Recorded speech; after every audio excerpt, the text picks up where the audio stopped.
नमस्कार, आप देख रहे हैं खबर उत्तराखंड। मैं हूं आपके साथ तनवीर। रुक करते हैं खबरों का, लेकिन उससे पहले नजर डालते हैं इस वक्त की हेडलाइंस पर। हरिद्वार कुंभ मेला की तैयारियों को लेकर सीएम धामी ने की समीक्षा बैठक, दिए निर्देश।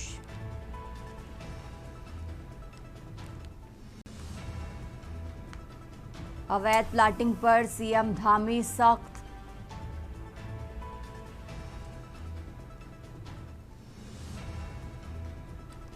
चारधाम यात्रा में हवाई सफर होगा ज्यादा सेफ।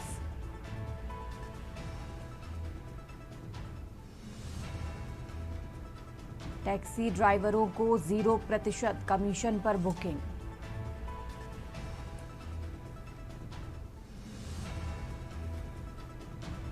चूहों ने खोखला किया रेलवे ट्रैक के नीचे।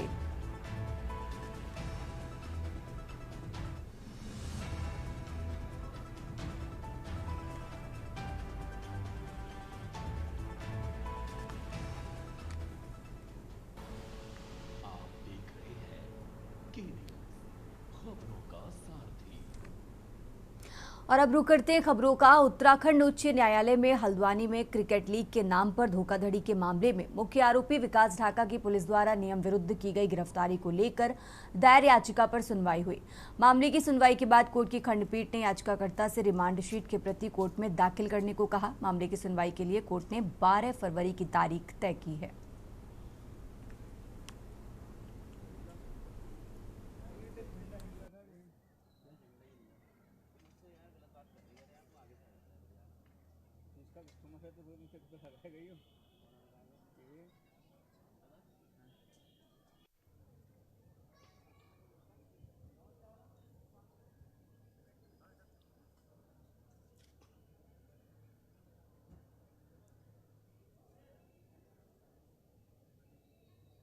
इधर आ जाओ, चले जाओ।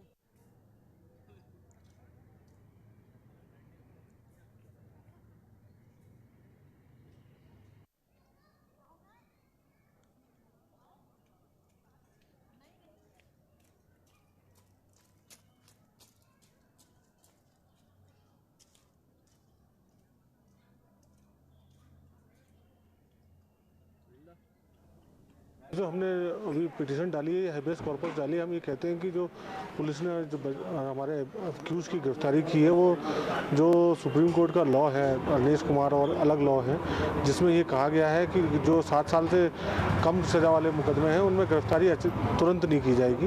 उसमें मौका दिया जाएगा एक्यूज़ को बताया जाएगा कि उसे क्यों गिरफ्तार किया जा रहा है और ये भी बताया जाएगा कि किन कारणों के कारण गिरफ्तार किया।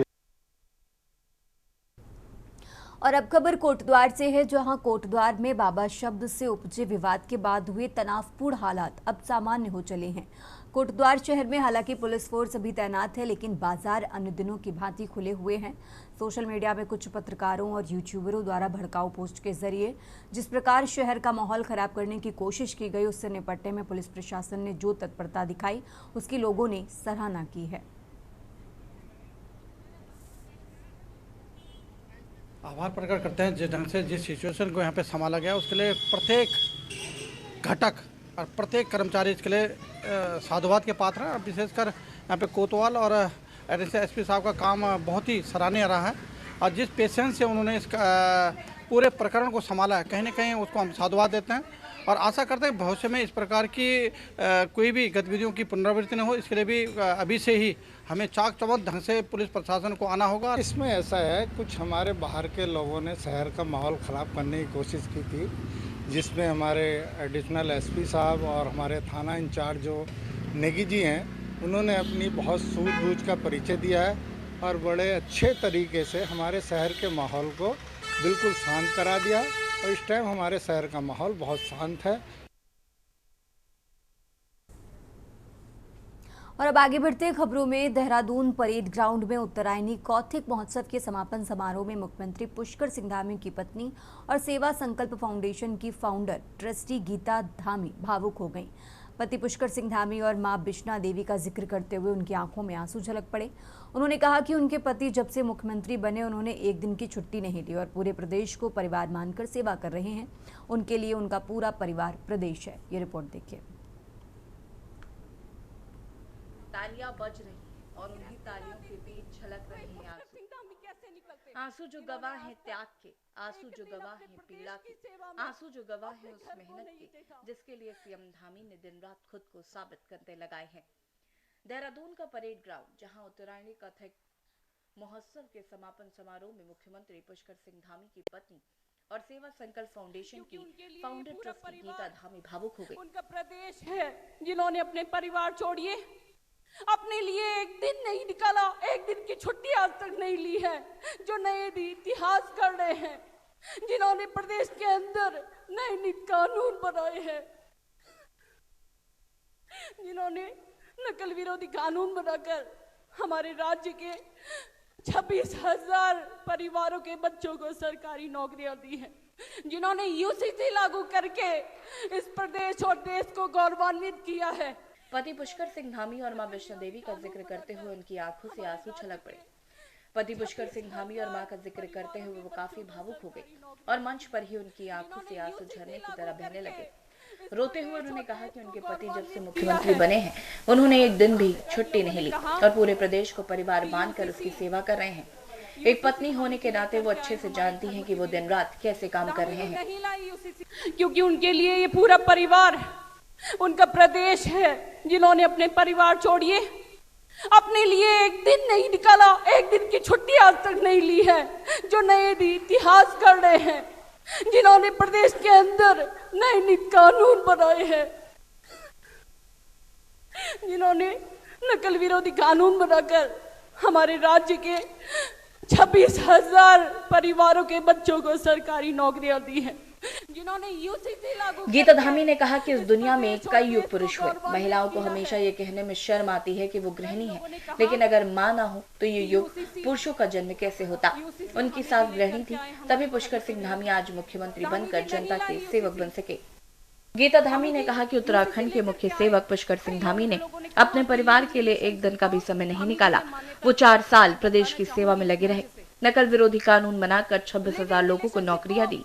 इसके बावजूद उनके ऊपर झूठे आरोप लग रहे हैं। मान्यता नहीं दी हमारे सुप्रीम कोर्ट। अपने आंसू को पोंछते हुए गीता धामी ने आगे कहा कि कुछ लोगों ने आरोप लगाया कि धामी ने धर्म के खिलाफ यूसीएलआई और लिव इन को मान्यता दी, जबकि लिव इन रिलेशनशिप को मान्यता सुप्रीम कोर्ट पहले ही दे चुका है। धामी ने सिर्फ उसके लिए नियम और कानून बनाए। जब तक नियम और कानून नहीं होता है, हमारा समाज असभ्य बन जाता है। ये सभ्य लोग चिल्ला चिल्ला कर झूठ बोलते हैं और सच्चाई बहुत आराम से अपना काम करती है, जैसे धामी जी काम करते हैं। सीएम धामी की पत्नी गीता धामी ने जनता से उत्तराखंड की विरासत को बचाने की अपील की और साफ किया कि उत्तराखंड राज्य का कहीं न कहीं नाम अग्रणी सूची में आता है। जिन्होंने नकल विरोधी कानून बनाकर हमारे राज्य के 26,000 परिवारों के बच्चों को सरकारी नौकरियां दी हैं, जिन्होंने यूसीसी लागू करके इस प्रदेश और देश को गौरवान्वित किया है। कई लोगों ने कहा कि यूसीसी धामी जी लेकर के आए हमारे धर्म के विरुद्ध है। धामी जी नहीं लाई यूसीसी, धामी जी यूसीसी लेकर के आए। कई लोगों ने कहा कि लिविंग रिलेशनशिप को धामी जी ने मान्यता दी है। मैं बताना चाहूंगी इस मंच से, लिविंग रिलेशनशिप को हमारे मुख्य सेवक धामी जी ने मान्यता नहीं दी, हमारे सुप्रीम कोर्ट ने, हाई कोर्ट ने उसको मान्यता दी और धामी जी ने उसमें नियम और कानून बनाने का काम किया है। जब तक नियम और कानून नहीं होते हैं तो हमारा समाज असभ्य बन जाता है और असभ्य लोग निकलते हैं जो झूठ को जोर जोर से चिल्ला चिल्ला करके बोलते हैं और सच्चाई जो है बहुत आराम आराम से काम करती है, जैसे धामी जी काम करते हैं। मैं ये कोई उनकी पत्नी होने के नाते नहीं बोल रही हूं, मेरे आंसू जरूर एक पत्नी होने के नाते निकल रहे हैं, लेकिन एक पत्नी से ज्यादा किसने देखा है उनकी मेहनत को। ये पूरा समाज, ये देश आज तारीफ कर रहा है, जहां पर धर्म रक्षक धामी के रूप में उनको लोग जो है उनकी बात बोलते हैं, उनको नमन करते हैं। जहां पर हमारी बहनें आज अपने आप को सशक्त बना रही हैं, तो धामी जी के द्वारा लाई गई योजनाएं जो हमारे उत्तराखंड में चल रही हैं, उन योजनाओं का लाभ लेकर के हमारी बहनों ने अपने आप को मजबूत किया है। उनकी माता श्रीमती वैष्णो देवी ना होती। उत्तराखंड में विभिन्न उपलब्धि के माध्यम से सिद्ध किया कि यदि नीति व नियत साफ हो तो प्रत्येक क्षेत्र में नई ऊंचाई हासिल की जा सकती है। स्पेशल डेस्क के न्यूज इंडिया। अपने घर को नहीं देखा।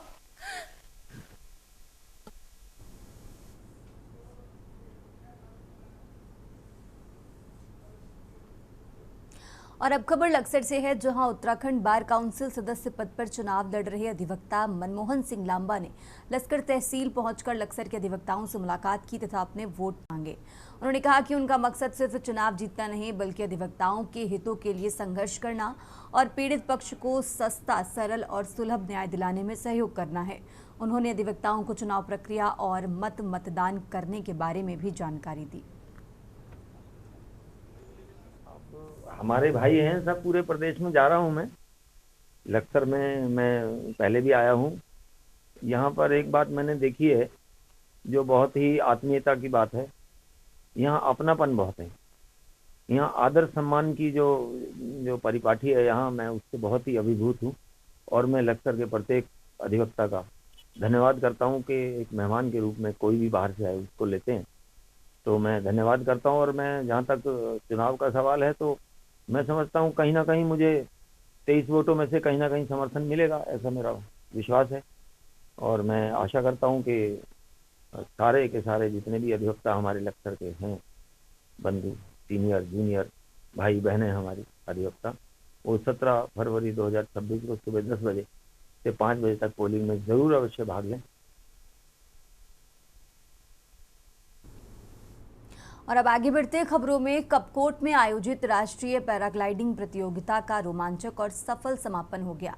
प्रतियोगिता के आखिरी दिन बागेश्वर का जिलाधिकारी आकांक्षा कुंडे ने स्वयं जाले की पहाड़ियों से पैराग्लाइडिंग कर उड़ान भरी और सुरक्षित रूप से कोदाकेश्वर मैदान में लैंडिंग की।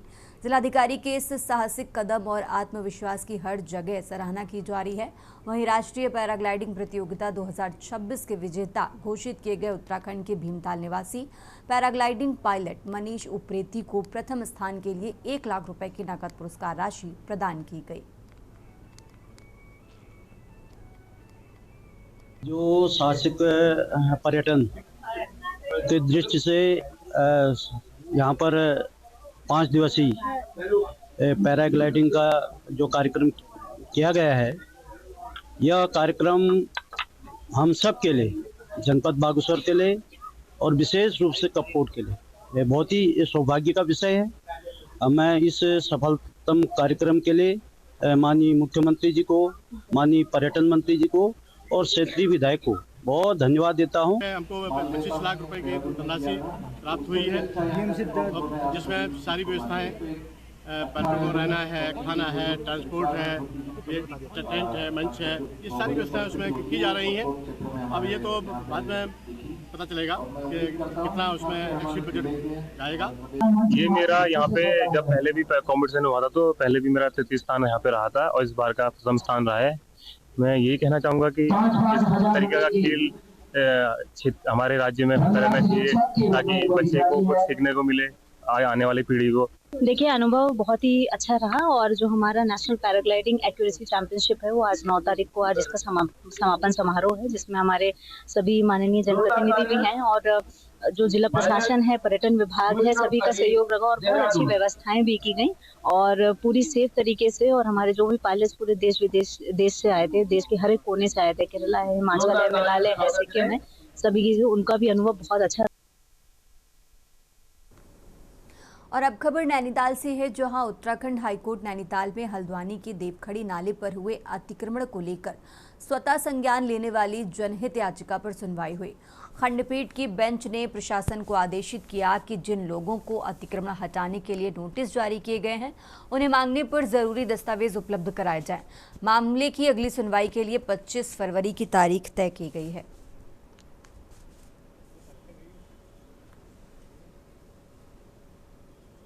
खड़ी ड्रेन वाला सो मोटो PIL जो माननीय उच्च न्यायालय में चल रही है, उसी के संबंध में एक इंटरवेंशन एप्लीकेशन डाली गई थी। तो इसमें आज माननीय उच्च न्यायालय द्वारा ये आदेश पारित करा गया है कि जो भी व्यक्ति कोई सर्वे रिपोर्ट, मैप इत्यादि दस्तावेज जिसके आधार पर उनको डिमोलिशन के नोटिस दिए गए हैं उसके लिए अप्लाई करता है, तो प्रशासन उनको वो दस्तावेज प्रदान करे। और साथ ही ये आश्वासन भी दिया गया एमिकस द्वारा कि ये जो इंटरव्यूनर है इनके खिलाफ अभी कोई भी डिमोलिशन की प्रक्रिया आगे नहीं करी जाएगी। कर्ता का ये कहना था कि हमारी जो लैंड है, जो कोई भी इलीगल इंक्रोचमेंट नहीं है और हमारे पास सारे दस्तावेज हैं, रेगुलराइजेशन भी हमारी इसका नक्शे का हो चुका है, तो हम इलीगल इंक्रोचर्स नहीं हैं। और अब खबर नैनीताल से है, जहां विकास को रफ्तार दिलाने को लेकर प्रदेश सरकार ने कैबिनेट मंत्री सतपाल महाराज विकास भवन पहुंचकर विकास कार्यों की समीक्षा की। साथ ही उन्होंने विकास योजनाओं को धरातल पर उतारते हुए लोक निर्माण विभाग की 9,45,99,000 रुपए वाली लागत की 4 परियोजनाओं का शिलान्यास व कुछ परियोजनाओं का लोकार्पण भी किया। इस दौरान उन्होंने कहा कि प्रदेश सरकार राज्य में सड़कों की कनेक्टिविटी पर विशेष ध्यान दे रही है। अभी तक 14,027 नए गांवों को सड़क सुविधा उपलब्ध कराई जा चुकी है। सबसे पहले तो आज मुझे बड़ी प्रसन्नता हो रही है, यहाँ पर्यटन नगरी भीमताल में आकर के आज लोक निर्माण विभाग की कुल 12,58,12,000 की विकास योजनाओं का लोकार्पण शिलान्यास किया गया। इसके साथ साथ हम लोगों ने अब तक 14,027 नए गांवों को सड़क मार्ग प्रदान कर राष्ट्र की मुख्य धारा से जोड़कर गांव के विकास के लिए जो है एक बहुत बड़ा महत्वपूर्ण कार्य किए हैं। और यहाँ पर जो आपने बताया कि गड्ढे हैं, तो उसका हमने संज्ञान लिया है और निर्देश दिए हैं कि सड़कों को गड्ढा मुक्त किया जाए। इसके साथ साथ जो समस्याएं यहाँ हैं जो हमारे सामने आई हैं, उनके निदान के लिए भी हमने आदेश दिए हैं।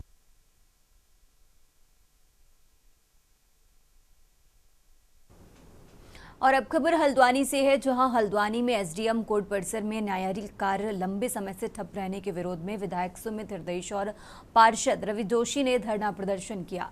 दोनों जनप्रतिनिधि कोर्ट परिसर में जमीन पर बैठकर विरोध जताते नजर आए। जानकारी के अनुसार एसडीएम हल्द्वानी राहुल शाह के ट्रांसफर के बाद से कोर्ट का संचालन नियमित रूप से नहीं हो पा रहा है। इससे वकीलों और आम जनता को भारी परेशानियों का सामना करना पड़ रहा है, क्योंकि कई मामलों की सुनवाई लंबित पड़ी है। धरने के दौरान विधायक सुमित हृदयेश ने कुमाऊं कमिश्नर और जिलाधिकारी से फोन पर बातचीत कर समस्या से अवगत कराया और हल्द्वानी में शीघ्र नए एसडीएम की तैनाती की मांग की गई।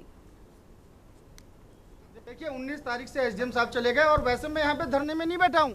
मैं तो यहाँ पे जय श्री राम जय जय राम का नारा करने के लिए बैठा हूँ, जाप करने के लिए बैठा हूँ, क्योंकि हमारे माननीय संसद जी ने कहा है कोई भी काम नहीं होता, ये नाम जपो तुरंत काम हो जाता है। जब मैं घर में थक गया तो तब मैं एसडीएम कोर्ट आया जाप करने के लिए कि यहाँ पर जाप करता हूँ, क्या पता कुछ हो जाए। मैंने अपनी बात माननीय विधायक जी को बताई और मुझे बड़ा अच्छा लगा कि विधायक जी आए। और ये हल्द्वानी विधानसभा के अंदर से एसडीएम गायब है। मैं आप बताइए, इतना बड़ा एसडीएम है और सारे काम यहाँ पर होते हैं, लोग अपनी नई शादियाँ नहीं करा पा रहे हैं। नहीं, देखिए जनमानस आम जनता बहुत परेशान है। 143 हो जो लैंड यूज चेंज होता है, 229B का दावा हो, अन्य लैंड डिस्प्यूट हो, उसके अलावा मैरिज का रजिस्ट्रेशन जो कि यूसीसी के आने के बाद एक अनिवार्यता बन चुका है 2010 के बाद का, ये सारे विषयों पर यहाँ पे समय थम चुका है, काम थम चुका है। तो इसलिए बहुत गंभीर विषय है। मैं रवि भाई को विशेष बधाई देता हूँ और मैं धन्यवाद देता हूँ गोविंद बिष्ट जी को। वकीलों पे भी बहुत दबाव बन चुका है। और अब खबर लक्सर से है, जहां लक्सर बीआरसी कार्यालय परिसर में शिक्षा विभाग द्वारा आयोजित सपनों की उड़ान कार्यक्रम का शुभारंभ मुख्य अतिथि खंड शिक्षा अधिकारी विनोद कुमार ने मां सरस्वती के सम्मुख दीप प्रज्वलित कर किया। इस अवसर पर कई स्कूलों से आए प्रतिभावान छात्र छात्राओं ने सांस्कृतिक और रंगारंग कार्यक्रम प्रस्तुत किए। खास कैटवॉक, कुर्सी दौड़, लोकगीत, नृत्य सहित कई प्रतियोगिताओं में छात्रों ने बढ़ चढ़ कर हिस्सा लिया।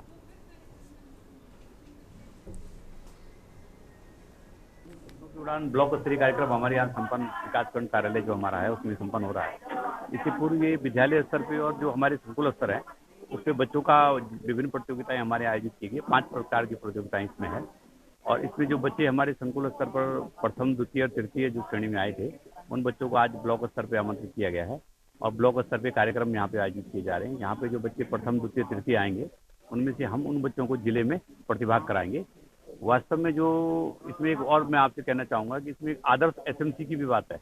एक प्रतियोगिता है जो हमारे पास विद्यालय प्रबंधन समिति है। सर, जो ये आज का कार्यक्रम सपनों की उड़ान ये काफी टाइम से चला आ रहा है और ये मतलब बहुत खुशी की बात है कि इस तरह के कार्यक्रम होते रहने चाहिए, क्योंकि बच्चों को भी मोटिवेशन मिलता है और जो बच्चों के सपने, जैसे कि आप सुन ही रहे, सपने हैं वो उड़ान भरते हैं, तो वो अपनी उड़ान कहाँ दिखाएंगे। तो यही एक प्लेटफॉर्म ऐसा होता है कि जहाँ पे वो कुछ प्रेजेंट करते हैं और उनको कुछ ना कुछ मतलब मिलता है, रिवॉर्ड मिले या कुछ एप्रिशिएशन मिले, तो वो आगे बढ़ने के लिए उनके लिए रास्ते खुल जाते हैं।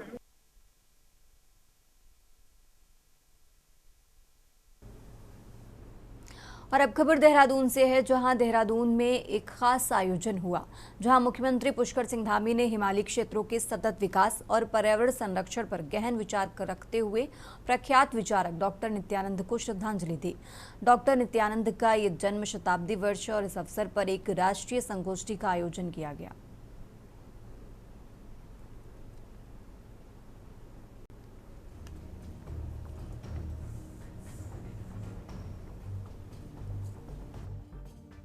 देहरादून में एक विशेष अवसर, मुख्यमंत्री पुष्कर सिंह धामी ने हिमालयी क्षेत्रों के सतत विकास और पर्यावरण संरक्षण पर गहन विचार रखते हुए प्रख्यात विचारक डॉक्टर नित्यानंद को श्रद्धांजलि अर्पित की। डॉक्टर नित्यानंद, जिन्होंने अपना पूरा जीवन हिमालय और उसके पर्यावरण को समझने और सुरक्षित रखने में समर्पित किया, उनकी दूरदर्शी सोच आज भी उतनी ही प्रासंगिक है।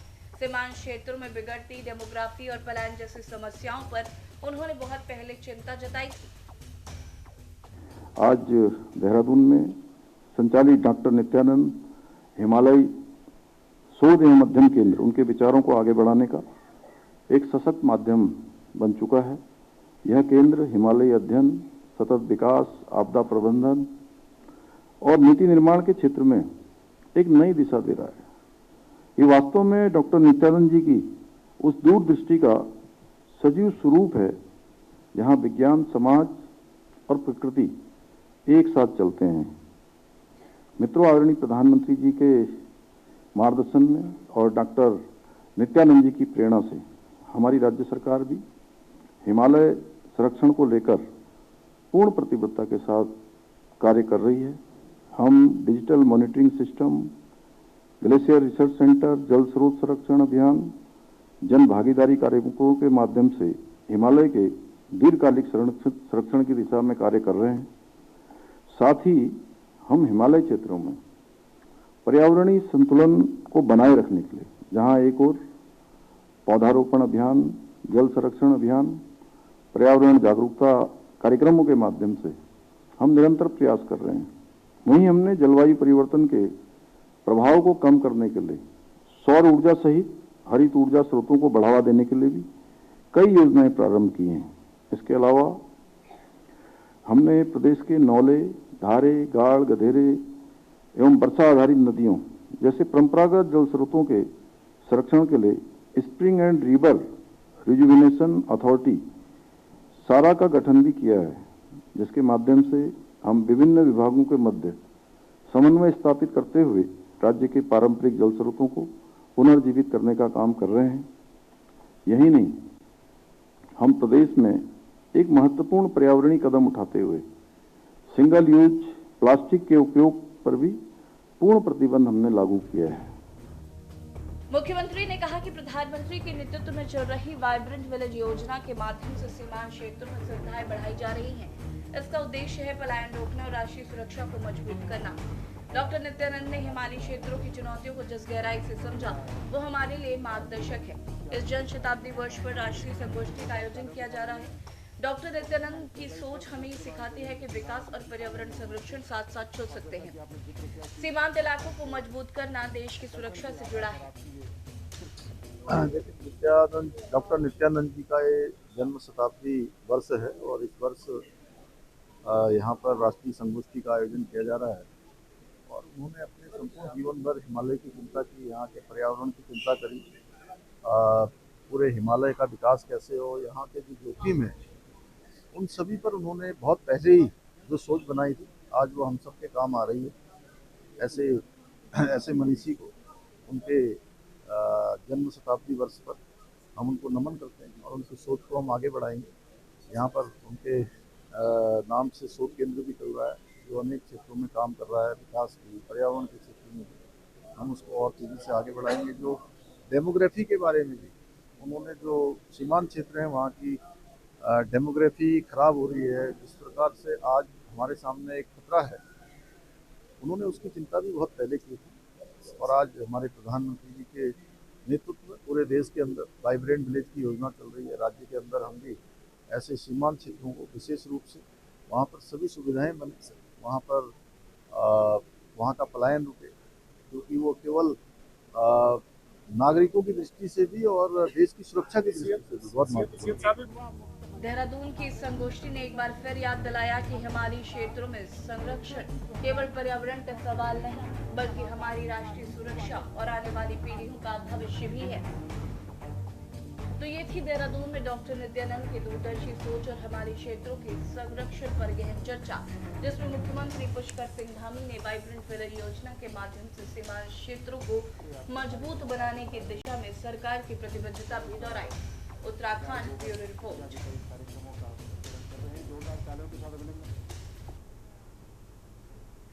उत्तराखंड की खबरों में फिलहाल इतना ही। आप देखते रहिए के न्यूज इंडिया।